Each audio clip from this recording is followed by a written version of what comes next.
live.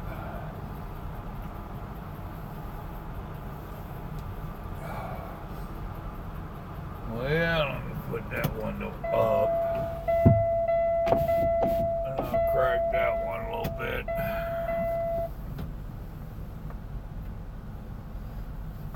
I'm sneaking in earlier than people are used to. Oh, there two done popped in at the same time. Y'all was racing for first place.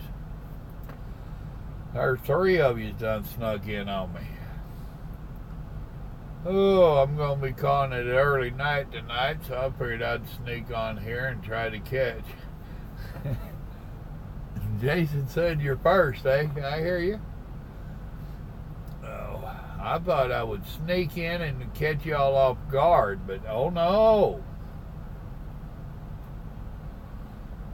I just had me a big old kick-butt dinner over here at this Mexican restaurant. Oh, howdy, Highway. Oh, overall, I ain't gonna complain. Y'all don't want to hear that anyway, do you? Gotta get up early in the morning and do some real truck driving stuff. Howdy, TM. Ate my fill over at the Iron Skillet. I'm sorry. Oh.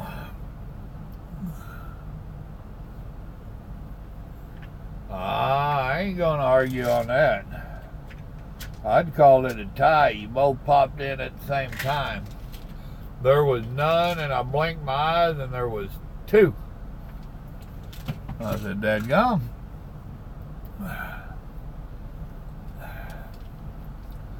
Yeah, but it's still the Iron Skillet. Back in the day, I liked their buffets. And then when the TA took them over, can you even tell them apart? Me and the wife, when we was living on the truck, after we became empty nesters, we was going to go visit the kids, so we stopped in Atlanta to deliver the next morning. We stopped at the Petro there, and we decided to do the buffet, and got up there and got some of their chicken, and it was bloody on the bone. And manager walked by, and I told him, and they wouldn't do nothing about it. I said, I have no desire to pay for this meal, and I did.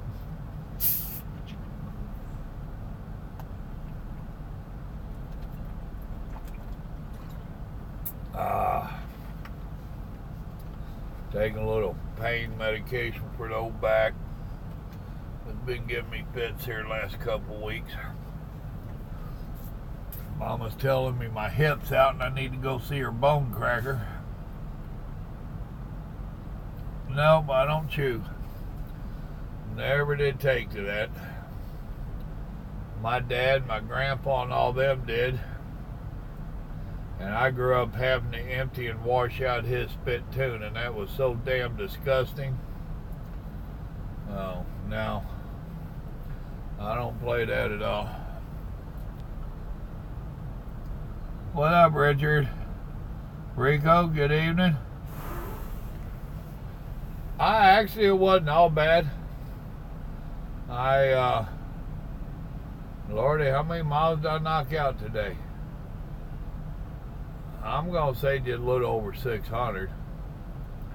So, well, let's see. I had 577 to the yard, and I've come right at 100, so about 677 today. I started early, so I'm quitting early. I had about 18 minutes left on my 11 hour. I elected to stop. They did not have me one of our customer loads going home. Now, some of y'all know the battle that I've been having with the company, and you know what happened last weekend, which was the first messed up weekend since I talk to the owner. So they shot me a message today. Said they didn't have nothing going south, which is highly unusual. Excuse me. So they got a broker load from right there at our yard taking me home. But I have to have it in Houston tomorrow.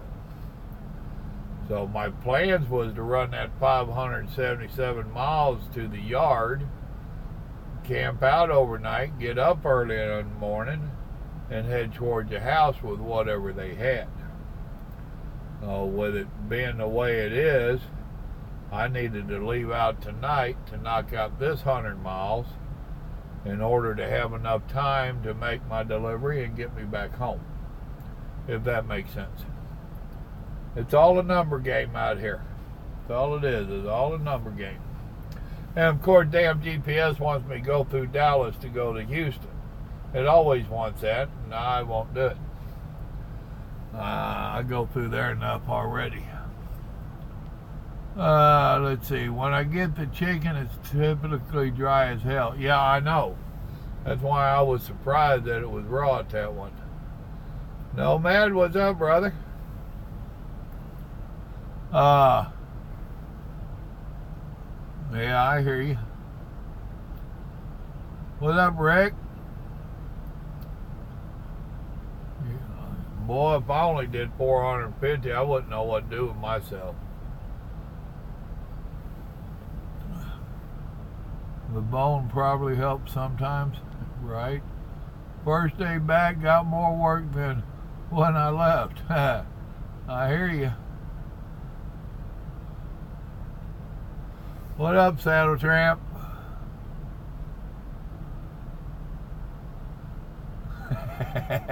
And David, I understand, man. Me and my phone. It says stuff that I don't want. Hey, I'll tell you a little funny. I was forced into these smartphones with that boat company, that last boat hauling company I was with.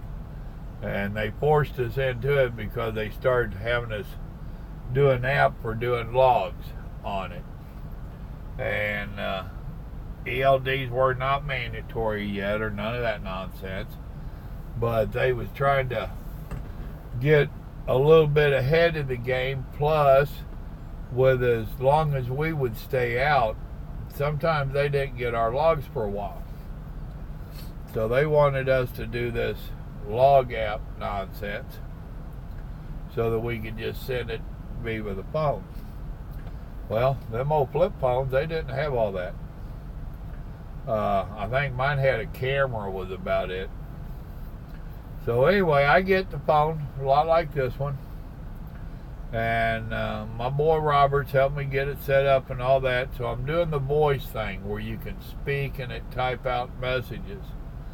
So now the owner's son, he was like 30, 32, and he was running the boat part of it, the boat hauling part.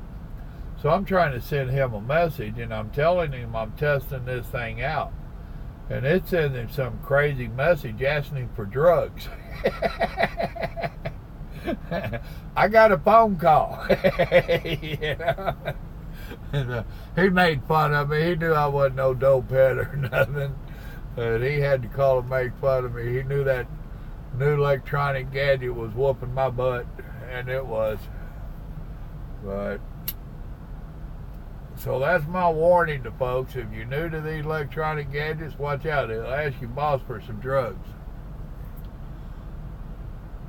How fast do I usually drive?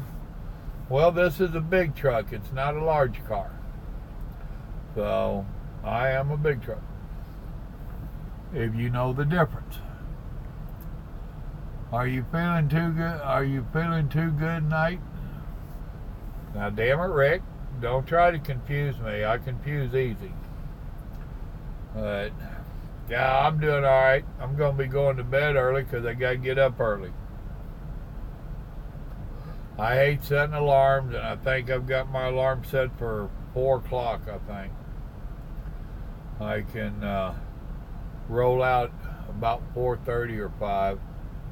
I forget. Let's see. An hour and 6 minutes into my 10, so I can roll out in 9 hours.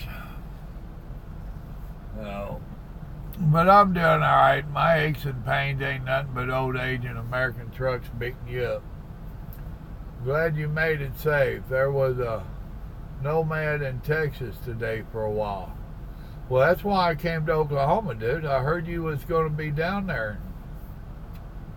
I cut a beeline for Oklahoma. Sounds like they are trying to dance with you. Well, I think they are. Howdy, OTC. Like I said, I've tried quitting them twice. And the owner of the company, he's like, no, I ain't losing you. So he goes in and has a talk with his niece.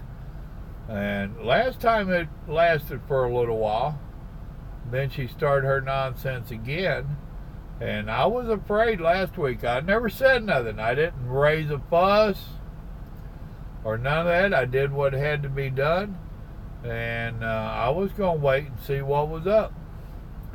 Now, I did mention to the dispatcher, which he's only a mouthpiece, and told him that I hope some old habits wasn't fixing to start up again, and last week was the beginning of it, that I would not be a happy boy. Finally got me someone to let me use their truck. Well, did you go take it, or they're just going to let you use it? Speaking of that, those of you that have seen Trucking Stone on here, he passed his test yesterday. He didn't get nothing wrong on his driving, and he only got 3 marks off on his pre-trip and all that nonsense, and his parking and all that. So the overall thing, he only got 3 little checks against him. So whenever you see him on here again, tell him congratulations. So now he's got a few other little battles he has to fight, which we talked a little bit today, and I gave him my opinion for what it's worth. And you got to watch my opinion. Sometimes it can get you in trouble. Let's see. Told my low planner no more weekends for me. I got to have time with my last youngin' before it's too late. They didn't like that. They never do like that. Who was that? TMB? Dude, I tell you now, I lost so much out here on this road not seeing my kids grow up. That's the biggest downfall, is if you want to have anything resembling a life and sharing your children growing up and all that, grow old with your old woman, this ain't the job for it. I'm here to tell you. Now, we had plans that when we became empty nesters, that Grandma would be out here with me all the time. And that didn't work. She came out and lasted about a year, and she says, "This sucks." And I said, "What have I been telling you for years? You think I like it?" It got old a long time ago. Just had to tell my dispatcher this piece of crap they assigned me needs maintenance, going 35 up hills, water, oil, and trans temps over 200. If it doesn't help, I'll beg for a new truck. 200's not that high. 200's not out of the field at all. The 35 mile an hour, that is depending upon your weight, but that's how they've got them cut back. They've got the RPMs cut back. I imagine all of their trucks are like that, ain't they?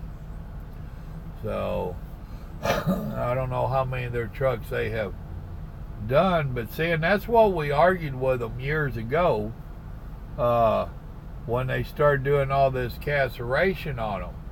You know, they kept cutting back the RPMs and cutting back the RPMs, and we're trying to tell them, don't cut back the RPMs. You know, it's one thing to cut back the ground speed, but give us some RPM so we can climb the damn hills.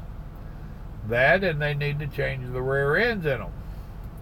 We're truck drivers. We didn't have a clue, so nobody listened to us. Let's see. Do you get home every weekend? Yes, I do.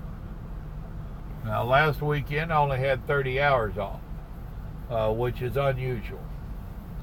I was getting typically regular weekends, getting home Friday, Saturday morning once in a while, leaving out Monday.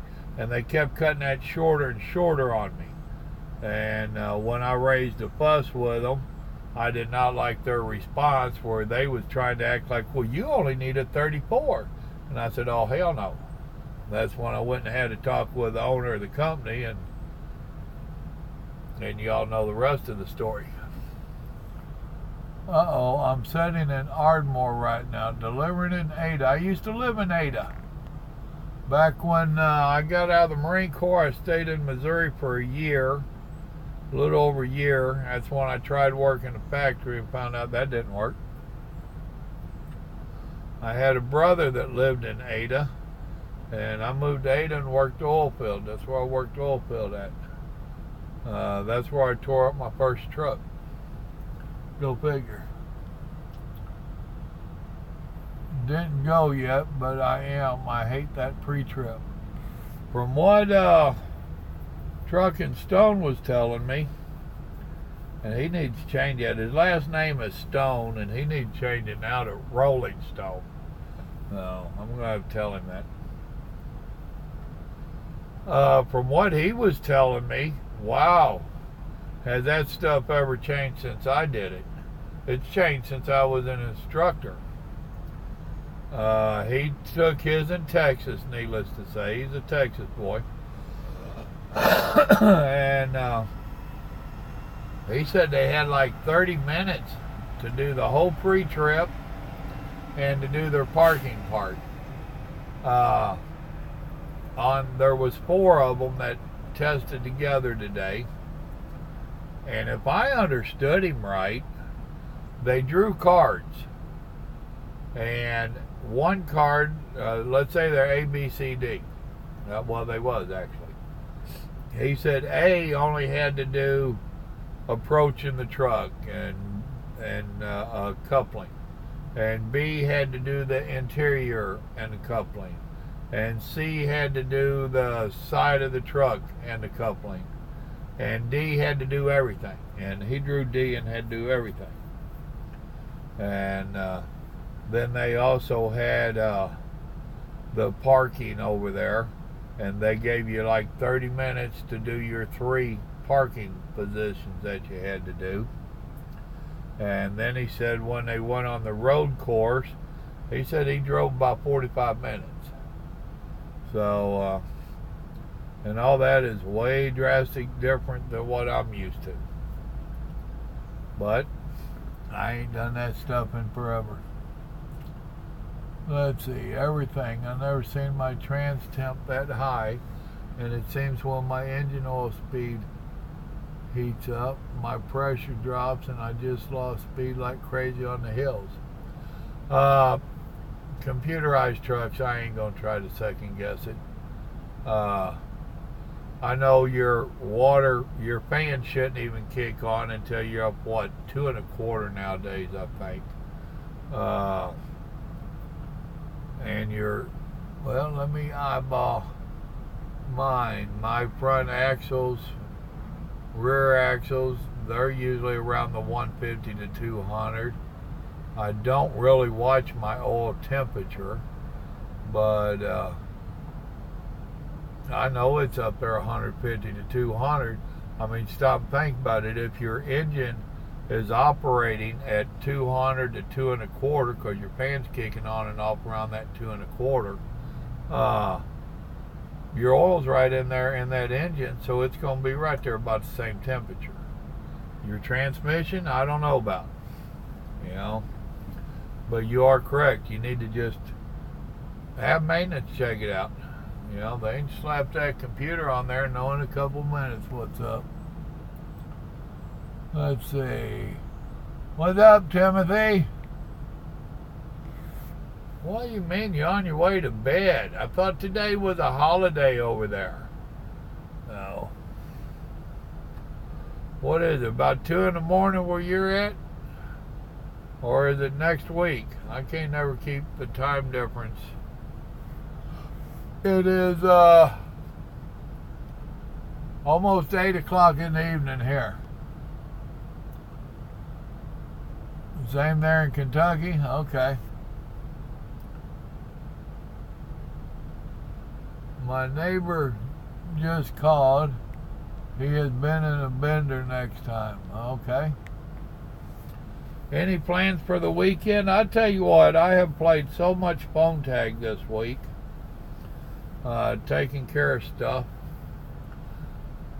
We do have some plants that need repotted. I don't know if that will happen or not. And I just bought Mama a little arc welder. Or Meg welder, whatever it is. A little Lincoln 100, Lincoln Pack 100 or something. She's been wanting to learn how to do some welding. And I seen that a buddy of mine had listed one on Craigslist. So I called him up. I said, you know that spoilt-ass wife of mine? Yeah. She wanted to learn how to weld. Talk to me about your welder. So, long story short, that spoiled-ass woman of mine, she now has a welder. So, I don't know. We might wind up playing on it a little bit this weekend. I ain't got a clue. There's a pretty good chance that we might. I know we do have a couple of yard art pieces, that metal art, whatever you call it, that does need to be touched up on, and I figured that'd be a good place for her to start learning, eh? As long as she don't start trying to get me to do it. She wanted to learn. She didn't want me to learn, or I didn't want me to learn. So I welded many years ago a little bit. Almost 3 a.m. Well, dude, you need to be going to bed. You ain't no kid no more. What do you do when dispatch sends you on a load with an unrealistic load time? How do you approach it? Well, that depends upon your company. For one thing, what you definitely need to be doing is communicating with them in writing. They hate that. Whether you've got Qualcomm or what, even if it's a text, because I know in this day and age they're not calling you all the time. So you need to start communicating with them in a form that you can save, so that you can build up a history. And you just send them a message telling them that this is not doable. Are you sure you want me to take it? I can tell you now I'm going to be late.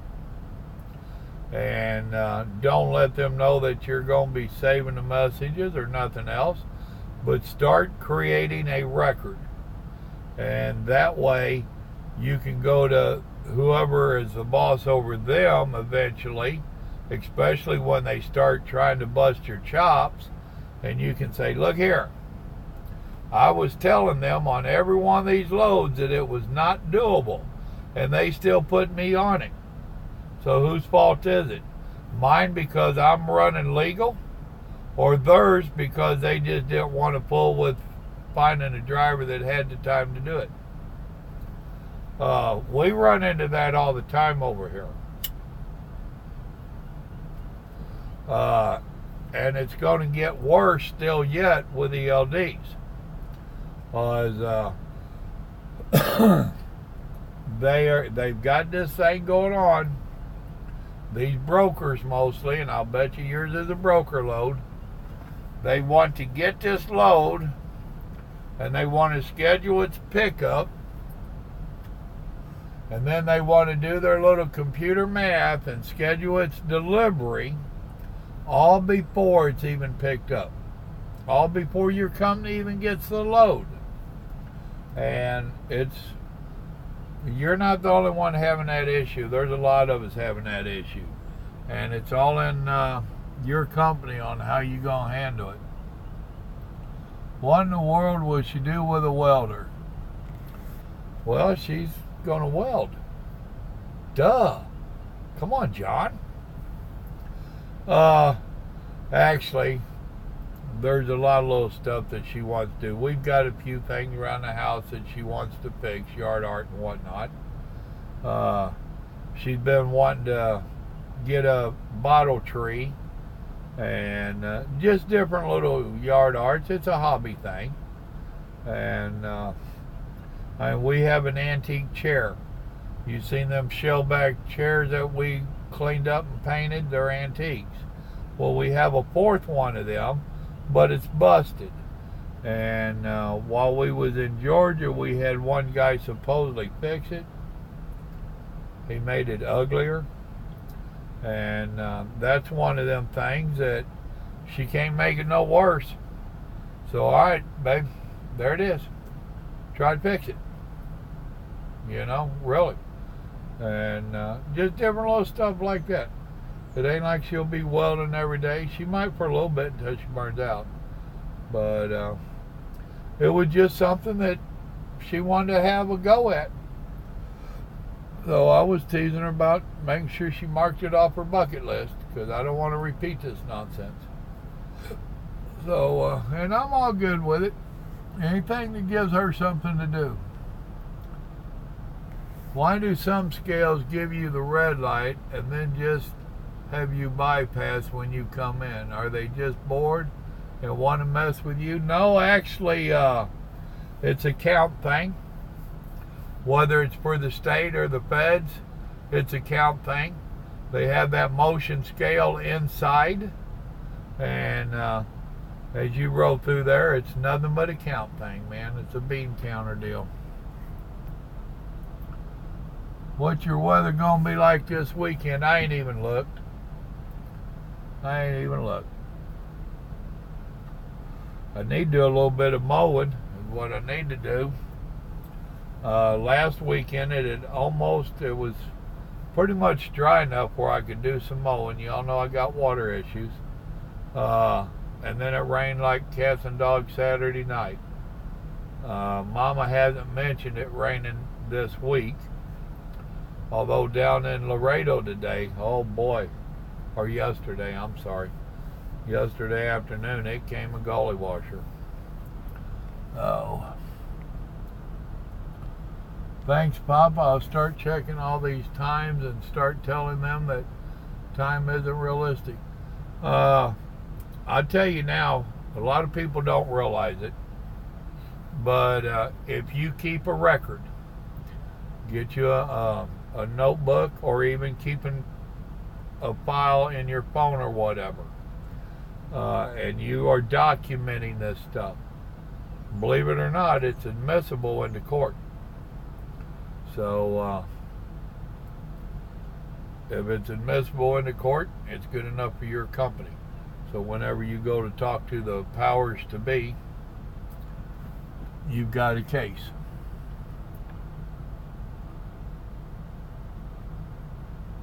Well, and that's the whole thing over here. And no, I did not get that new mower. We was going to get a push mower for them wet spots, and no, I didn't get it. We had, last weekend was a little chaotic, and like I said, I didn't even have 30 hours off at the house. And I just was in the wrong frame of mind, the wrong mood. I hit Walmart just long enough to get that food that I cooked up in that video. And I pretty much didn't do nothing for what few hours I had. But I was going to tell you on our deal, on them loads with them Unrealistic Times, it has pretty much gotten to be a laughing matter over here. They know that I'll do the best that I can, which if you remember in some of the past videos, it's gotten where I don't even tell them, man, I can't do that. That ain't going to happen. Because somehow I usually manage to make it happen. I don't know how sometimes, but and even when I would tell him, I'll just do the best you can. If you can't deliver it, we'll bring it to the yard. because they know the game. They know it's not me and it's not them, it's the broker. The broker and their computers, they have not conformed over to these ELDs. The brokers still think that truck drivers are a bunch of loose maniacs out here on a paper log, and you tear a sheet out, throw it away, and start over, and we can make it happen like we've been doing for so many years. And it just ain't happening like they want it to. Well, guess what? There's a new sheriff in town. It's called electronic logs. So, and if you're breaking the rules on that electronic logs, you're a fool. It will bite you in the butt. So you need to stay as legal as possible and as often as possible. Oh, dadgum, I caught up with y'all. What happened? Did you get calluses on your fingers? Oh, somebody popped in. Was trucking so dangerous before logs? We've been running logs forever. I mean, I guess you'd have to damn near go back to mule trains before we had to get where we didn't have logs. I remember my dad talking about logs when I was a kid. Now, if you mean electronic logs, no, it really wasn't. And personally, I think these electronic logs will make it more dangerous out here. Simply because of what we're talking about. You know, we are now being digitally tracked. So there is no fudging room. So drivers are going to be pushing it faster and harder as fast as they can. They're going to be crowding the cars. They're going to be getting more impatient. I think that goes the opposite direction on safety. But they didn't listen to me when I tried to tell them anything.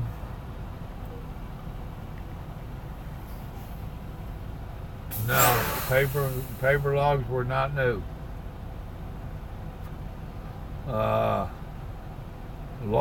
Keeping logs have been, as long as I've known anything about trucking, they've had logs. So somebody ought to do a little Google search and find out when truck drivers started to have to keep logs. Mr. Mosquito, you need to go away. I have something for you. This is my extender arm. It's my multi-purpose tool. And for anybody like David, there are two tools that you need in your truck. And right here is both of them. Don't leave home without them.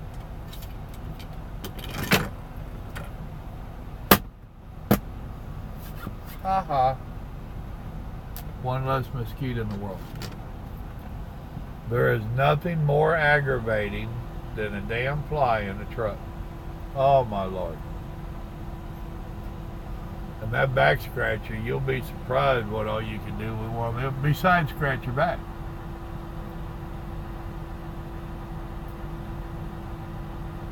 What do you mean year old, TMB? What do you think about them letting 18-year-olds drive OTR? I think it sucks. Especially 18-year-olds up to date. I'm kind of like that about them telling me about my gun rights and stuff. They are eating Tide Pods thinking they're candy. They are sniffing condoms, and yet they think they know something about guns and trucking. No. They are way too immature. They don't even know how to drive a car yet. There are times when I see some of these kids out here that can't be 21, 22, and they don't need to be driving. But I'm an old fuddy-duddy. I'm an old fart. They don't have, 18 don't even have enough experience. Now, it's one thing to have an 18-year-old driving in your state. Georgia was like that. Several states have got it where an 18-year-old can drive in their state. That ain't so bad, because usually the jobs they're going to get is running farm equipment, running grain to the grain mill and back, maybe log trucks, stuff like that. That will help them to get their feet wet. That's what my nephew did. He ran into the state of Georgia for about 3 years, actually, running dump trucks and just different stuff. But it got his feet wet where when he went OTR, he had a clue. So, but that's just an old man's opinion. I have each of those, and the back scratcher works on flies too. Yeah, but that bamboo's not very forgiving. So, Jim Dunn, what's up, buddy? We hadn't even started talking about Yankees and you jumped in. Oh, I know. Stormy seen that I'd went live and she knocked the dickens out of you and told you to turn me on the big screen, didn't she? I know. His wife's got the hots for me. Oh. They think it will help with a shortage. There's not a shortage of drivers. There's a shortage of pay. There's a shortage of home time. There's a shortage of respect. If they would treat drivers right and pay them accordingly, they wouldn't have a shortage. But they get drivers out here and they jack them around with their home time. They shortchange them on their pay so they can put more into their pocket. And they treat you like a piece of equipment. And drivers get tired of it and they quit. They quit the whole damned industry, not just that company. So if they would start paying better, the pay for trucking is so far behind everybody else on keeping up with the cost of living. It's pitiful. The money I make now equates out to when I started, where I actually make less money now than I did 30 years ago. So, Alright, brother. I understand you didn't charge your phone.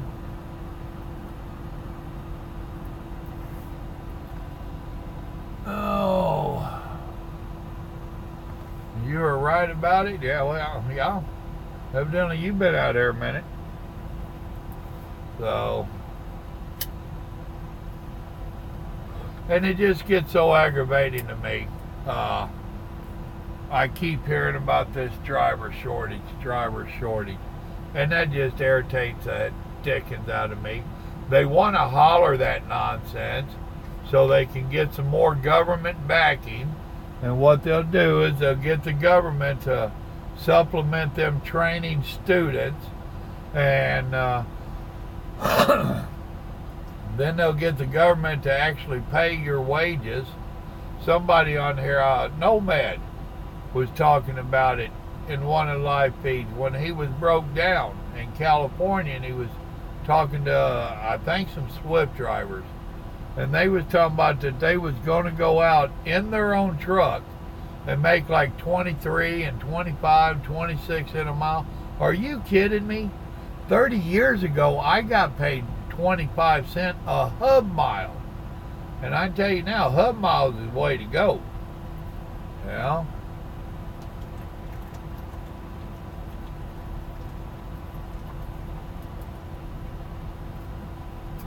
And I'm a firm believer that in this day and age, they ought to put all of us on the clock. Not on the mile, on the clock. And once you clock in, that ain't nothing but a fancy time clock anyway. Once you clock in, you're making 20, 25 bucks an hour. And you do your deal. And yes, you're being forced to take a 30-minute break. You already get paid for that 30-minute break. You have to stop and fuel. They holler about us shortchanging them on the logbooks on time.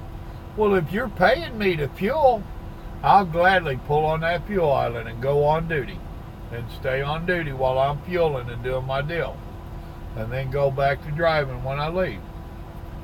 So, you know, there are ways around it, but they don't want to do it because it would cost them more money. I mean, that's the bottom line. So they can holler safety all they want, and they can holler driver shortage all they want. It ain't true. This is what's true, and they're trying to pad their pocket. Bottom line. Oh, let me put my glasses on. See, y'all done got me fired up on that. Stop it. I'm supposed to be getting tired to go to sleep. He agrees. 3 years. What is that? How long you been driving or what? That's what they told me at the school. I think 500,000 driver shortage. Well, of course they told you that. And now I'll tell you, if there's 500,000 driver shortage, they should be beating down the door to hire you and your other people in class with you and offering you money out of this world. How many of them came in there just offering you crazy money? Nomad was saying, and they were excited about it. 23 cents a mile, yes. Truck and Stone was just talking about you. I told him you just barely squeaked by. That the instructor had to get up there and do your driving for you. I'm pulling your chain. I told him you did good. Congrats, little buddy. Let's see.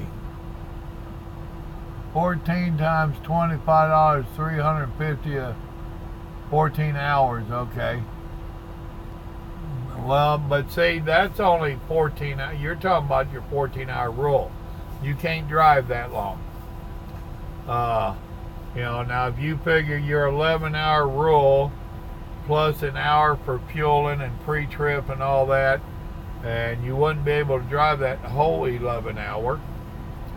And they would wind up breaking it down. Now my dad, before he retired from trucking, the company he was with, which is no longer in business, now they paid them for fueling and doing their pre-trip, but it was chump change. But it was a token, it was something. You know, so it was something.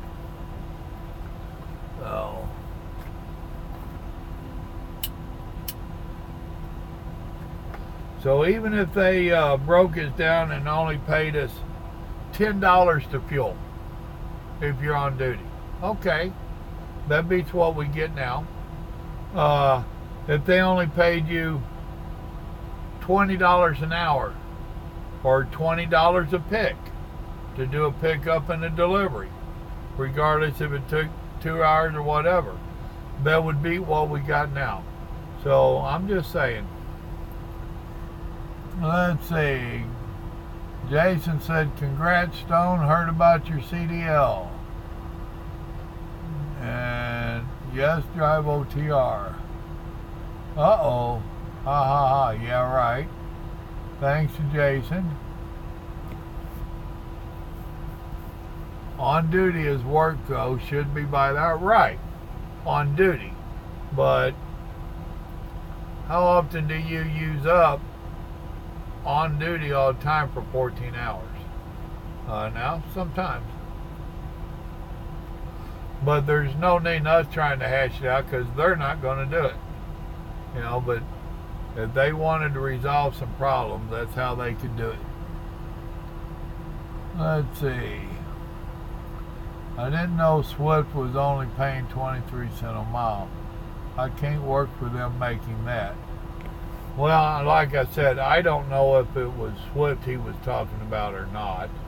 And you're talking about when you first get away from your trainer. So, you know, Nomad or Stone, what is CRST gonna pay you if I don't mind you? If you don't mind me asking. once you're away from your trainer and all that, and you get a truck, have they told you what they're going to be paying you? And he might not want to divulge.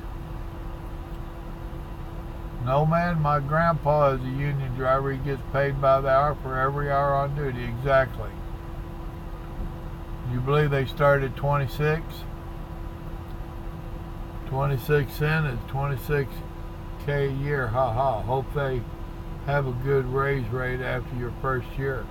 I tell you what, if you think you're going to get 100,000 miles in a Swift truck in a year,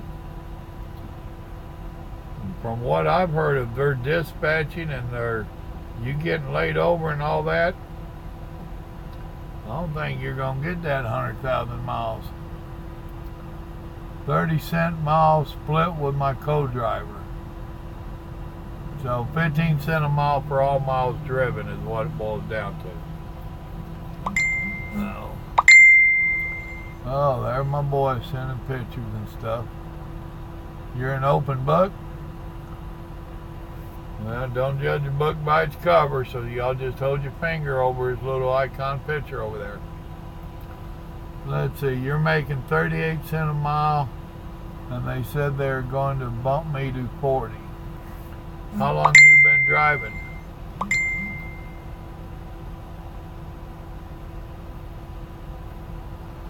Yes, sir, but I gotta stay somewhere. I understand. Now, what you got going, we talked today. You stick to that plan that you got, dude. You'll be alright. You've been driving 7 months, and who are you with? And did they send you to school? You went to a company school? How long is your contract before the school's paid off and all that stuff? See, and that's something else, David, you got to stop and think about. Now, you're talking about getting your CDL, which Austin that y'all see on here, he did all of that. And it took him over a year before he finally got his CDL to find someone to let him use the truck and all that. And it still bit him in the butt. Oh, you got to start somewhere? Yeah, that's true. It's 30-cent pay. It's split mileage at CRST. Well, and I think that's who Stone is with. Small company DF carrier. I'm paying for my own school. And you're only getting 38 cents a mile or 28 cents a mile or some shit? 38 cents? I'd be talking to somebody else before long, and trust me, I'm always lecturing you about staying where you're at for 2 years. When are they going to bump you up to 40 cents? How many miles are you getting a week? Actually, 38 cents with 7 months, that ain't all bad, I reckon. But dadgum, I may have to start recruiting. I don't even have to be like a used car salesman. I can show the miles and the pay, but most of you are already in a contract. Well, David's not. And see what they would do for, what's her name here? I think that's a her. Sensibilia. Census failure. Okay, census failure. Okay. Are you male or female? Excuse me for asking, but I'm old enough, I don't feel bad about asking. Let's see. Props to team drivers. Don't know how you could do that. Ha ha. I'm right there with you, brother. I'm right there with you. Right. Stone's contract's for 10 months and then his school's paid off. It's all good, Nomad. I'll be around for a while. So, Nomad's with CFI, I believe. And yeah, I'll tell on some of you.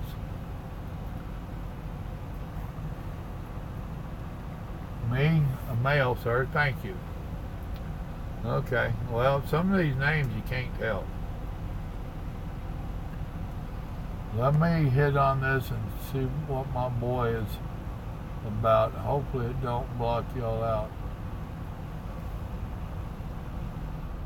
Son, what are you doing? Okay.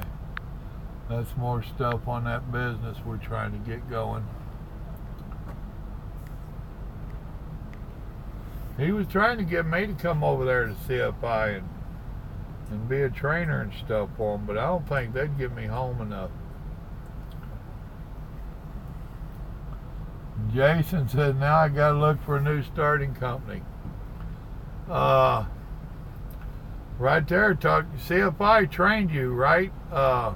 Nomad? Don't they have a schooling and stuff? And if y'all do, right there, his unit number. Is that your new Nomad? Weren't you getting a new truck? Is that your new one? So write down his unit number so he can get some kind of chump change referral bonus. And call CFI and talk to him. And David, I'd do the same thing. He's been running some miles. We talk on the phone periodically. Now, part of that running the miles, boys and girls, is learning the system and learning how to use the system. I can't emphasize that enough. They just started to give me some real miles. I want to stay at least a year. You need to stay at least a year.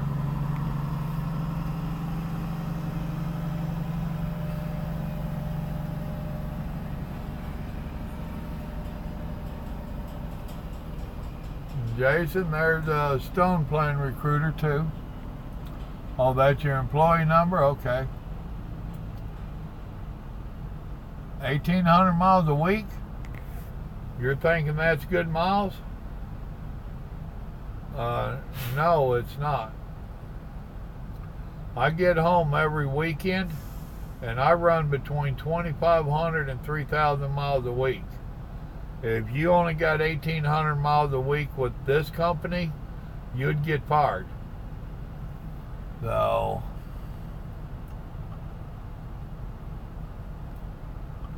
well, see, Jason, that's where Stone is. He's not overly worried about the actual dollar. He's wanting to get his 2 years under his belt, which is what I encourage everybody. Just get the time under your belt.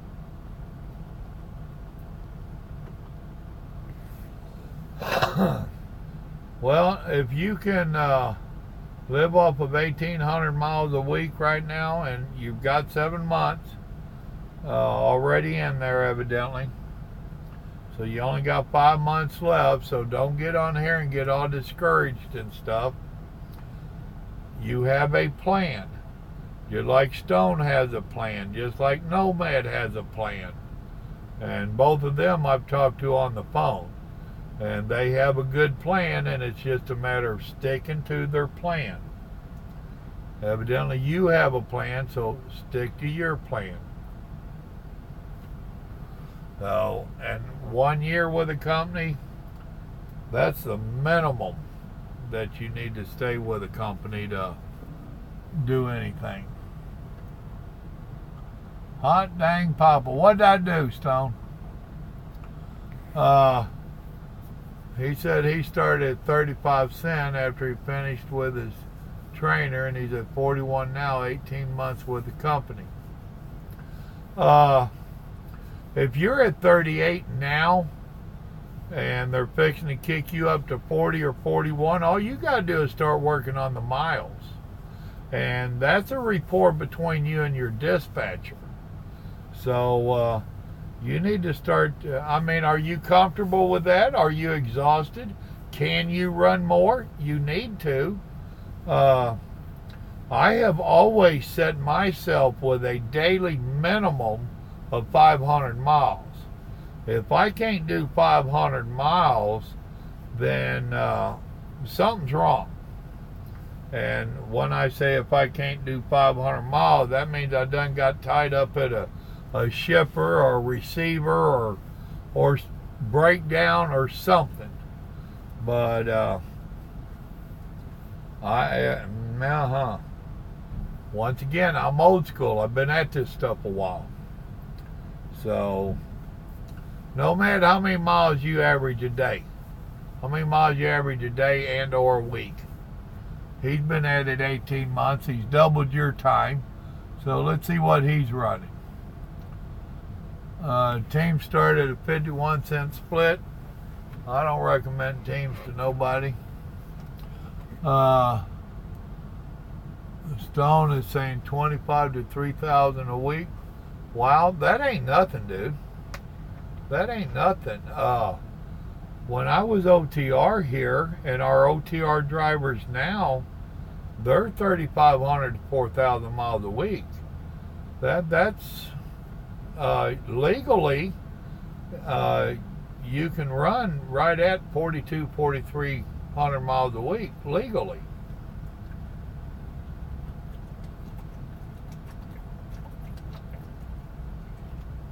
Now that's averaging running 70 mile an hour, and pretty much averaging maxing out your 11 hours. But if you're running here to the West Coast, and this company's usually got you planned out in advance, where we don't do a lot of sitting around and stuff. Here, if you have to sit overnight to wait on a load, that's just because you delivered late that day. This company's pretty much on top of theirs, and they keep the trucks rolling. They already know if the driver ain't making money, they ain't making money. So, yeah, what I'm running 25 to 3, that ain't nothing at all. I had told my wife that before me and her had got together that if I didn't get 4,000 to 5,000 miles a week, I was mad, and there were some weeks that I got 6,000 miles. And she thought I was lying. Well, we was with Prime when we got up there. I was just talking today with Dadgummit Stone about Prime, and I had an argument with them and laid over 4th of July weekend in Chicago. I called the guy I used to work for, and we spent the weekend with him and his wife. And he sat out there on his deck and got telling her that said he would get 4,000 to 5,000 miles consistently, and he'd get 6,000 miles every once in a while. And I had a T-shirt of a skeleton with a cigarette and sunglasses, said "Drive my life away," and he had given me that T-shirt. And he told her, I never had anybody run like that, and consistently. So, you know, I just kind of gave her that look, you know, and you thought I was lying. So, but now that was before ELDs. There are a couple other stories I could tell like that, but Shane says I'm sleeping too much. Dude, I tell you what, it has taken me years to get where I can sleep 6, 7 hours, every once in a while 8 hours, and I'm loving it. The only problem I have with it is, like this morning, I was up early this morning, because I sleep too damn much and my back starts hurting. Go figure. I finally get where I can sleep more and it hurts me. Yes, 2,500 to 3,000 a week, sometimes more. If you don't complain about the Northeast or the big cities and run hard, they will run you to death. See now, and yeah, that's solo. And that's with CFI. Remember, Stone, I was telling you today that you need to go hit that Northeast, and you do need to do a New York City just to get it under your belt so you can say you've done it. Now, I'm a firm believer every new driver needs to go over there and experience it, including you, David. Now, there's going to be other drivers on here that's going to call me crazy and all that, but that's because they have been there. You need to go once, just so that you can say you've done it. If you ain't been into New York City, there ain't no other trucking like New York City.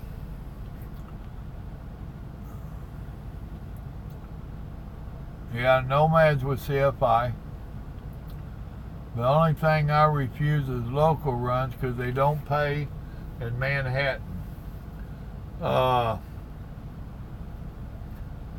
Local runs should be a lot different than your OTR. If they're having you run local runs on your OTR pay, then they're hosing you pretty bad.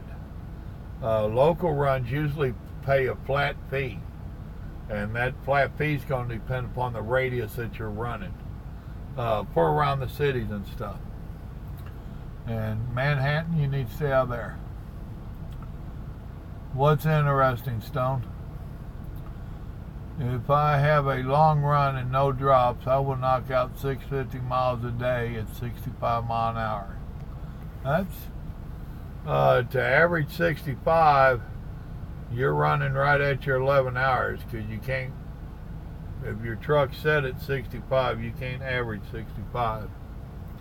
That's something else people forget about.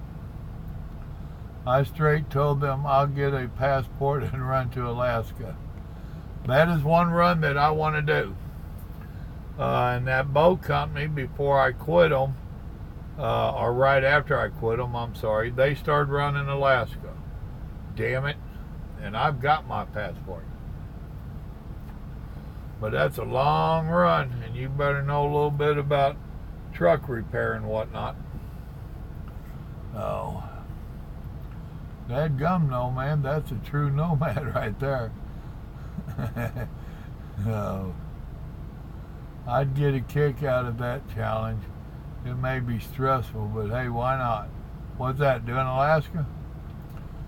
Hey, they're hosing me, so I refuse to do them. Do me a favor. Forget it. Oh, do me a favor. Oh, we've had a saying out here for years that when they start a conversation with do me a favor, bend over and prepare. No favors in this life, just hard work. Well, that's not quite true. I'll do a dispatch a favor, and we'll see how far it goes. You know, I've had dispatchers owe me favors because I've done them favors, and it's really helped out down the road. But the two things that's always irritated me is the hot load. Oh, this load's hot and it's got to get there. 99.99% of them hot loads you get there and they've already got a warehouse full of it, and they're like, what do we do with this crap? We didn't need this. And the other one is do me a favor. Oh, you've got some dispatchers that will burn you out on both. Let's see. New York City, a true challenge. It is. You are only allowed to be 55 feet long in Manhattan. Well, remember that, boys and girls. My trainer, trucker of 35 years, refuses to go to Manhattan. Well, I do too. I refuse to go to New York City. I refuse to go to the East Coast. I just don't do it anymore. But what I was telling Stone is that for all you new drivers, when you go talking about wanting to switch companies and go to a new company, there's two things that they ask on that app that you need to give a good answer to. And one is, what kind of equipment have you operated? Meaning vans, reefer units, flatbeds, and all this stuff. The other one they ask is, how many states have you driven in? And like I told him, you need to run in all of them.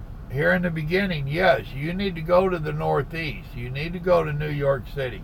You need to get that experience under your belt so that as you try to climb the ladder out here, you can look them dead square in the eye and say, been there, done that. I don't want to go back, but I've been there. You know, so you do need the experience. So us older hands that's been out here a while, we can refuse, and us refusing is opening the door for you.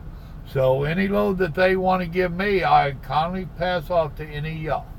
So you're welcome to them. See, I'm still taking care of y'all. Let's see. Robbie, you know the bridge law offhand? If you're talking about in New York City, just getting across the bridge can be a challenge. And the law is don't run over nobody. And no, I don't know their bridge law, and I know I'm not Robbie either. I don't mind the East Coast, but I don't want to do it. Some places I've been that I've had no business being. Well, welcome to trucking. You're going to find some of these places. I had one here just a little while back. I'm trying to think of where that was. And I'm following my GPS. And boy, this street ain't looking good. So I grabbed my phone. Oh, my phone. So I look them up on the Google or on the internet. And I tell it to give me the directions. And it's telling me the same thing. And I'm looking down this residential street.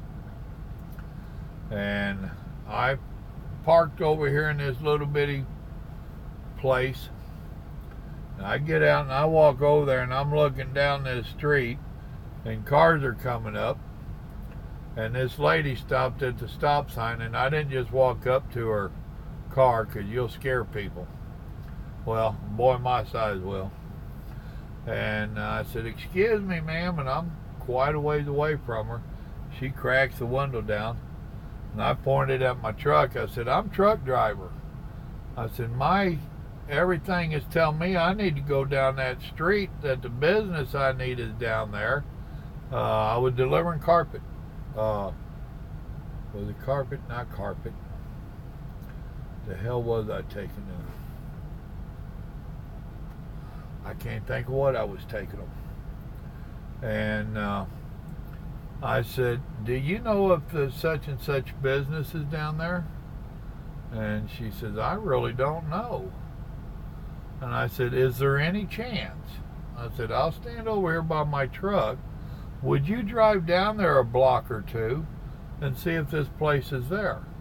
Oh, it was Lazy Boy. I was delivering Lazy Boy. We haul quite a bit of their stuff. And she just kind of laughed and she said, "Well, I do have a car, huh?" So she drove down there and she came back, and I was standing by my trailer. And she pulled up over there and she said, "About 3 blocks down there." She said, "It's all houses all the way there." So I drove right down the center of that street. Sure enough, here's this big Lazy Boy warehouse. So yeah, you get into some of that stuff. And when you do, watch them tree limbs up there. And don't be afraid to drive right down the center of the dadgum street either. Let's see. Well, thanks, Papa Joe. What did I do, Nomad? Driver, I need a 45-minute pre-trip from you. Uh-huh. I don't know how to do a pre-trip. Let's see. My one and only trip to New York City was a nightmare. Never going back. I tell you what. I took one when Mama was out here and I was training her how to drive. And she thought I'd lost my mind. She said, "You don't do New York City." I said, "That's true." I said, "But you're going to." And she didn't like that word, the damn. Then when we got there, oh, it was a trip. I'll tell you about it sometime. I'll probably have in another video. But Mama got her trip into New York City. And I tell you now, you take old Texas ranch girl, because she grew up on a ranch in Texas. You take old Texas ranch girl that ain't been out of the state of Texas a whole hell of a lot, and we lived in Georgia then. Her ex-husband, she made it to a couple big cities, but nothing like New York City. She was totally amazed. And we went in at night, where it's not near as active. It's still plenty active. But when we came out the next day, I mean, I don't think her jaw ever came up off the floor. She was like Where in the world do they all live? Where are they coming from? It was cool. I found that situation just the other day before I got my license, trying to turn around on 287 south of Dallas at 5 p.m. Not cool. You better get used to it. The Icon 2020. I'll cover that rig and less, depending upon the trailer. Oh, at Icon. Okay. Truck and Stone. Google NYC bridge law. They really don't have any restrictions on where tandems have to be. I can tell you now, you want them as far forward as you can get them, because you got a lot of tight turns in there. And then you got to watch that trailer swing. That tail swing will get some cars. Let's see. When I was training, I was delivering auto parts for collision centers and car dealerships. Yep. I've got a motor carry atlas. I was just being lazy to pull it out. Lazy cuss. See, he's already learned about being a truck driver. He's already lazy. Hell, he done knows it all now. He's a lazy truck driver. Another one trained. Oh, goodness. Let's see. Once you go through New York, Chicago, or LA a few times, it's not as scary. I don't get too comfortable, but I'm not scared to go anymore. I was saying thank you for passing on the New York loads. Right?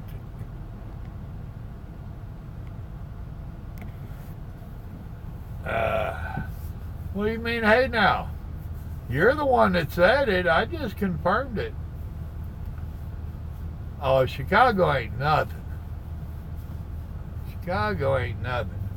I'll tell you a trick about Chicago. Everybody's always scared of the low bridges. Is that why you dodge it? Be honest. There's been myths about the low bridges in Chicago forever. If you will, well, I'd say get an old map, but I guess you can Google it nowadays. In old Chicago, there was a railroad track that circled the old Chicago. And inside of that, or getting inside of that, is where all your low bridges were. I don't know if it still works. There was a 1-800 trucker help phone number that we used to use, and until we figured it out. But you could call that up and give them your address you was delivering to, and they would tell you if you had to worry about any low bridges. Or you can do a Google on the old Chicago, and you'll see the old train track. And if your address doesn't come up inside of that, you're good to go. And very few of them go inside that anymore. So, and besides that, read your signs. They're always well marked. Read your signs.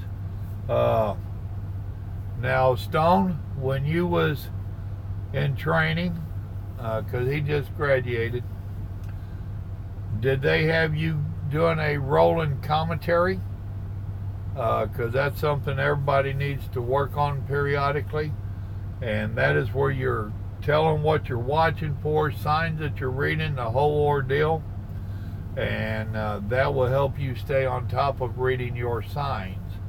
The biggest trouble truckers get into in the cities, especially in the Northeast, is they're not reading their height signs. They're usually too busy on the phone or playing on their phone, and they're not paying attention to their signs. Very rarely do you come across a bridge that was not previously marked. Let's see.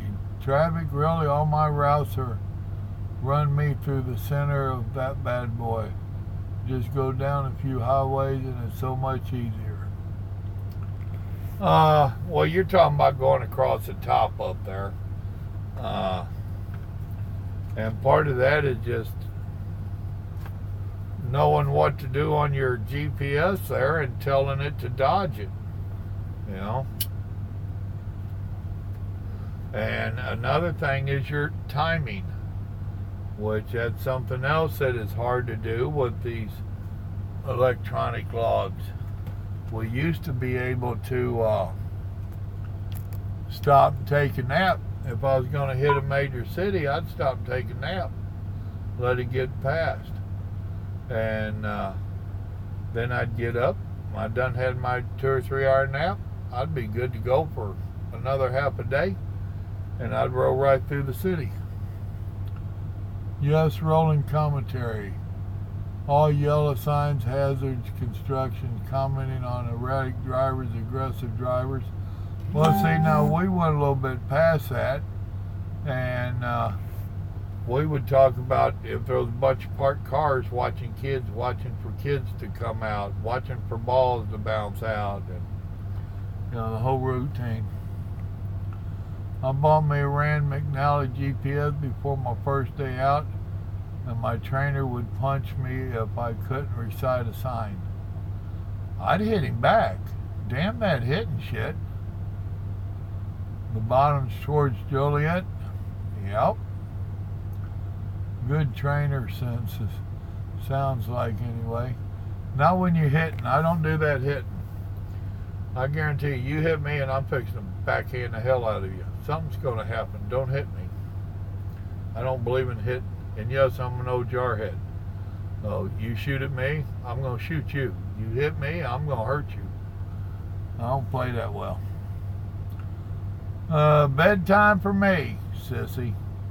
Early appointment tomorrow. Good luck, God bless, and be safe, everyone. Good live feed, Papa Joe. Thanks. All right, brother. Good night to you. I'm not far from you. I got to get up early myself in the morning. This is already going longer than I figured it would.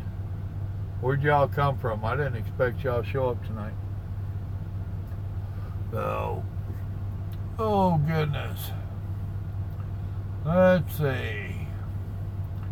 My trainer was my stepdad. Well, I guess he gonna punch you then.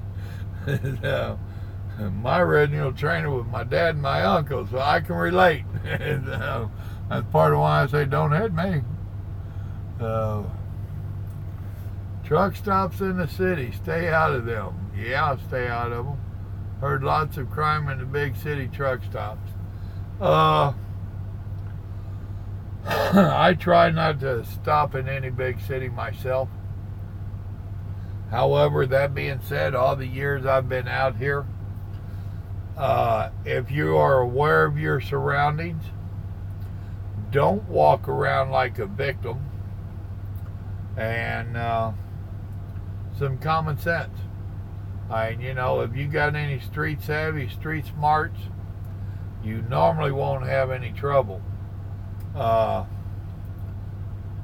One of the latest drivers that I heard that got mugged was on the back row of a city truck stop, sitting in his truck, and some yahoo comes up and he puts his window down, and the guy's like, oh, they're back here talking about such and such. Would you come back here and tell them this, that, or the other?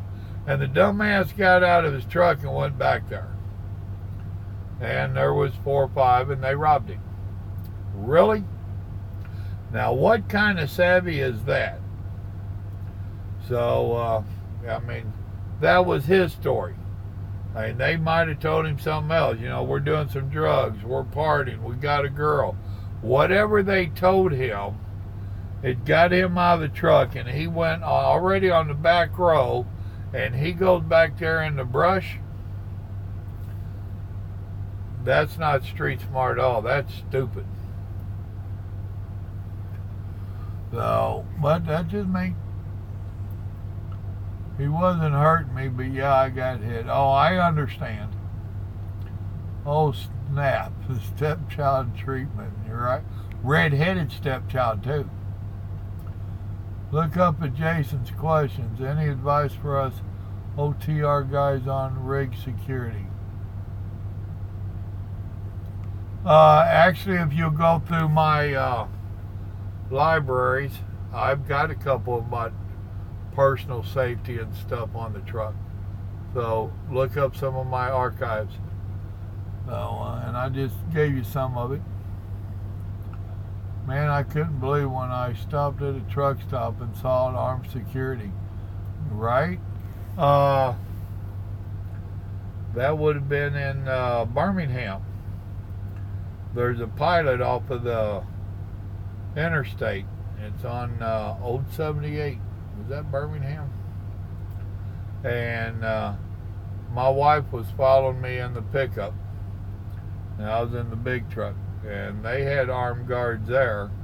And, they just kept eyeballing my wife because she was in a pickup and talking to a truck driver. And I literally had to look at one of them and say, "You want to leave my wife alone, dude?" You know? And the thing about armed security at truck stops, very seldom do you see them out patrolling the trucks. They're usually in the truck stop flirting with whatever women are working. And they're staying in there with the creature comforts, the heater, the AC, whatever. Very seldom do you see them go out and patrol unless they absolutely have to. So, armed guards at a truck stop's a joke. They're not there for your protection. They're there for the employees' protection. Common sense, what is that? It's a lost trade. Oh yeah, awareness is the best key to survival anywhere you go. Memphis has armed guards on 78. Yep. What you... Yep, Joe. Oh, you lost me there. If you ask me what's up, I am, but not for not too much longer. Yep, big gut dude hunched in the back watching the counter. Yep. That's a fact. So, well, folks, I got to get up at 5 a.m. Dadgummit, I got less than 8 hours to sleep, so I've got about 7 hours if I'm lucky, and then I got about a half hour to get ready to roll. So I know I just kind of sprung this in on you. That's how these live feeds are what they call live stream. That's how these things are going to have to go, is that when I get a little bit of time, I'll pop on and try to do a little bit with y'all. You too, Stone. There was a couple people, Grant, he wasn't getting notifications, and for some reason that little bell or whatever y'all got to punch on my channel to give you notifications, it turned off, and it had turned his notifications off. So y'all might want to check that periodically so that you can get notified that somebody be on here talking some smack. You too, Jason. Same back at you. Sense failure. Senses failure. I'll learn how to say that before it's over with. Was fun. You take care too. Keep the shiny side up. Tell them to hit the like button. Now, what do you mean there, TMB? On like on this video, hits a... Well, yeah, hell, everybody hits the like button 2 or 3 times. Oh, wait a minute. You hit it once and the second time it goes away. Darn it. Yeah, y'all hit the like button for me. Appreciate you reminding me there, brother. I want to get in trucking life. It's a hard living, dude. If you want to have any kind of life, go through my archives, look in the playlist for Want to Be a Trucker, and I'm pretty upfront and honest with you. So if you want to start getting to know what it's really like, there you go. Don't do that. What? Don't figure out how to say your name? Oh.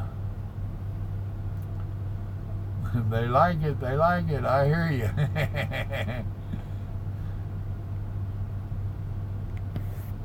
Gigi, did you not get my email I sent you? Oh, do you two know each other there, Stone? Don't be telling me that you're getting dates and stuff off of my damn channel. Well, I tell you what, now he's turning in. Not only is he lazy, but now he's going to be a trashy trucker. Man, I tell you what. Oh, he commented on one of your videos. Hey, did you do the pre-trip thing? The pre-trip video was talking about.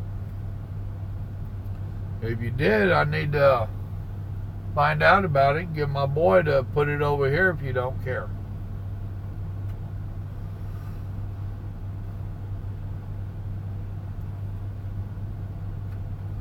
No, but I will in the morning. They gonna still let you play around over there? Cool.